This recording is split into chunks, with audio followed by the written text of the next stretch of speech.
ரோமியோவிலிருந்து விஜயனுடைய படங்களுடைய தலைப்பு மாறிடுச்சு அப்படின்னு சொல்கிறதா அப்படின்னு நினைக்கும்போது உண்மையாலுமே என்னென்னா மழை பிடிக்காத மனிதன்கிறது ரோமியோக்கு முன்னாடியே ஸ்டார்ட் பண்ண படம். ரைட்? கரெக்ட். இதில் என்ன எனக்கு ஆச்சரியமாக இருக்குன்னா, ஒரு ஒரு ஹீரோவோட படம் பண்ணும்போது நாம் வந்து நம்முடைய கதையை அந்த ஹீரோவை தகுந்த மாதிரி ஸ்லைட்டாக மாற்ற வேண்டி இருக்கும். அது யாருக்கு பண்ணாலும் சரி. அதே மாதிரி ஒவ்வொரு விஷயமும் பாடல்கள் கூட இந்த ஹீரோவுக்கு இப்படிப்பட்ட ஒரு பாட்டு வேணுமா வேண்டாமா அப்படின்னு கொஞ்சம் நம்ம ரீகன்சிடர் பண்ண வேண்டியிருக்கோம். ஹீரோ வச்சு பண்ணும்போது யாராக இருந்தாலும் சரி, எவ்வளோ பெரிய டைரக்டராக இருந்தாலும் சரி, ஒரு ஹீரோ பண்ணும்போது இது நடக்கும். அப்படி நான் விஜய் ஆண்டனிகிட்ட பிச்சைக்காரன் கதை சொல்லிவிட்டு பண்ணிடலாம் சார் அப்படின்னாரு. சரி, ஓகே, சும்மா ஃபார்மலாக சொல்கிறாரா என்னன்னு தெரியல, பட் என்ஜாய் பண்ணார்.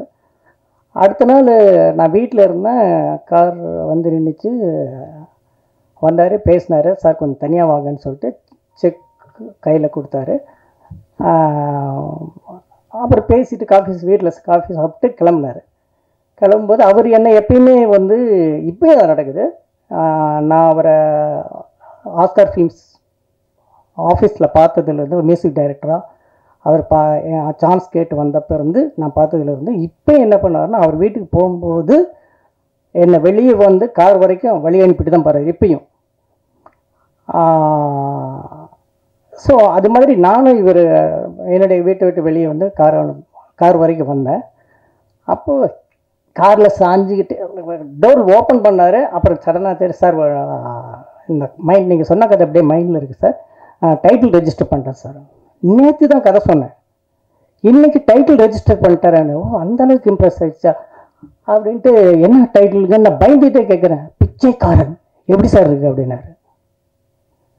நான் சைலண்ட் ஆகிட்டேன். நீங்கள்லாம் இப்போ உங்களுக்கு இதனுடைய என்னுடைய ஃபீலிங் கண்டிப்பாக உங்களுக்கு புரியாது.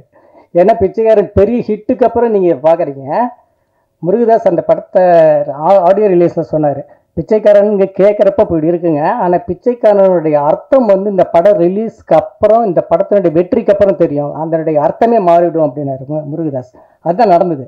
ஆனால் ஒரு படம் இது பண்ணுறதுக்கு முன்னாடி, தொடங்கிறதுக்கு முன்னாடி என் படத்துக்கு டைட்டில் வந்து பிச்சைக்காரனா, டோட்டலாக நெகட்டிவ் டைட்டில். இன்னும் கூட அப்போ வந்து விகடன்லேருந்து ஒரு சின்னதாக புக் வந்துட்டு இருந்தது, டைம் பாஸ்னு ஒரு புக் வந்துட்டு இருந்தது. அதில் வந்து இது மாதிரி விஜய் ஆண்டனி சசி ஒன்றா சேர்ந்து படம் பண்ண போகிறாங்க, தலைப்பு வந்து பிச்சைக்காரன், டைட்டிலை மாற்றுங்கப்பா அப்படின்னு ஒரு கமெண்ட் கொடுத்துருந்தாங்க எண்டில். எனக்கு என்ன சொல்கிறதுன்னு தெரியல. ஓகே, இப்படி சொன்னார். என் கையில் செக் இருக்குது, அவர் டைட்டில் இதுதான் டைட்டில்னு சொல்கிறாரு, டைட்டில் ரெஜிஸ்டர் பண்ணிட்டேன்னு சொன்னார். இப்போ எனக்கு என்னன்னா, இந்த செக்கை திருப்பி கொடுத்துடணுமா இல்லை கொஞ்சம் பொறுமையாக இருக்கணுமா? ஏன்னா நான் எப்பயுமே வந்து ரொம்ப பொறுமையாக இருக்கிறவன். சடனாக ஒரு முடிவு எடுத்துருவேன். அது எவ்வளோ பெரிய ஆளாக இருந்தாலும் சரி, இட்ஸ் மை கேரக்டர். அப்படி இந்த செக்கு திருப்பி கொடுத்துடலாமா வேண்டாமா அப்படின்னு யோசிச்சுட்டு இருக்கேன். சரி, கொஞ்சம் பொறுமை. ஏன்னா இந்த கதையை நிறையா ஹீரோஸ்ட்டை பிச் பண்ணிட்டேன், பிச்சைக்காரன் கதையை. இவர் மட்டும்தான் பயங்கரமாக என்ஜாய் பண்ணியிருக்காரு. ஆனால் இது மாதிரி ஒரு தலைப்பு சொல்கிறாரு. சரி, கொஞ்சம் பொறுமையாக இருப்போம். அதுக்கு அடுத்த ஒரு வாரம் வந்து டிஸ்கஷனே நடக்கலைங்க. எங்களுக்கு கதையை பற்றியே பேசலை. என்ன பேசுது அப்படின்னா, இந்த படம் பண்ணணுமா வேண்டாமா. உண்மையாக இது மட்டும்தான் எங்களுக்கு டைட்டில், எங்களுக்கு பிரச்சனை. நான் மட்டும்தான் இப்படி. ஆனால் அசிஸ்டன்ட்ஸ் எல்லாம் வந்து அதில் 2 அசிஸ்டன்ட்ஸ் வந்து சொன்னாங்க. ஒரு அசிஸ்டன்ட் சொன்னார், சார் விடுங்க சார், இது ஏன் சார் ஒரு வாரமாக இதை பற்றி தலைப்பை பற்றி பேசிட்டோம், நம்ம வந்து அடுத்து என்ன ஃபர்தராக என்ன பண்ணுறதுன்னு பார்ப்போம் சார். என்னங்க பிச்சைக்காரன் டைட்டில் யாருங்க வருவாங்க, என்னால் தாங்க முடியலைங்க அப்படின்னு கத்துறேன். அப்போ அவர் சொன்னார், சார் கல்யாணமே பண்ணுறோம், ஓகே, கல்யாண மண்டப தலைப்பு என்னதான் இருந்தால் உங்களுக்கு என்ன,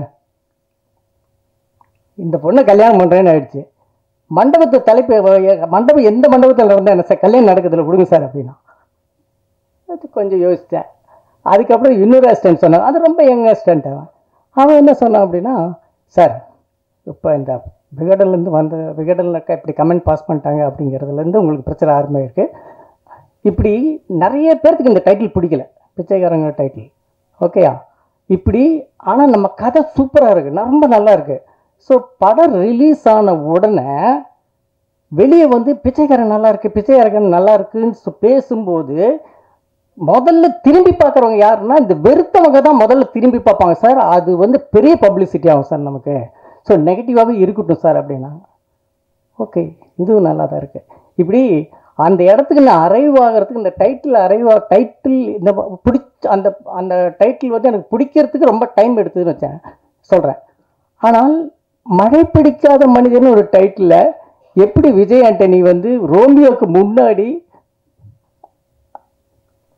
எப்படி பிடிக்க வச்சாருன்னு வந்து விஜய் மேல்டன் தான் கேட்க வேண்டியதாக இருக்குது. என்னப்பா அது உண்மையில சொல்கிறேங்க. அது வந்து ஒரு ஹீரோ வச்சு பண்ணும்போது அந்த ஹீரோவுக்கு பிடித்தமான மாதிரியும் அந்த டைட்டில் வச்சு அந்த ஹீரோவை கன்வின்ஸ் பண்ண வேண்டியது ஒரு டைரக்டர் வேலை. அது ரொம்ப அழகாக பண்ணியிருக்கேன் விஜய் மில்டன். ஸோ நான் உண்மையாலுமே இந்த படம் வந்து ரொம்ப ரொம்ப ஏர்லி ஸ்டேஜில் பார்த்துருக்கேன். அதாவது ரஃப் கட்டுன்னு கூட சொல்ல முடியாது. நிறைய பாடல்கள் வர வேண்டியிருந்தது, கிளைமேக்ஸ் முடியாமல் இருந்தது. அப்படி இந்த விஷயத்தில் பார்த்துருக்கேன். பிகினிங்லேருந்து ரொம்ப இன்ட்ரெஸ்டிங்கான நிறைய எலிமெண்ட் இருக்குதுக்குள்ளே. இந்த லேட்டஸ்ட் வெர்ஷன் பார்க்கும்போது இன்னும் இந்த மழை வந்து எனக்கும் ரொம்ப பிடிச்சி போயிருன்னு நினைக்கிறேன். உங்களுக்கும் இந்த மழை ரொம்ப ரொம்ப பிடிக்கும். வாழ்த்துக்கள்.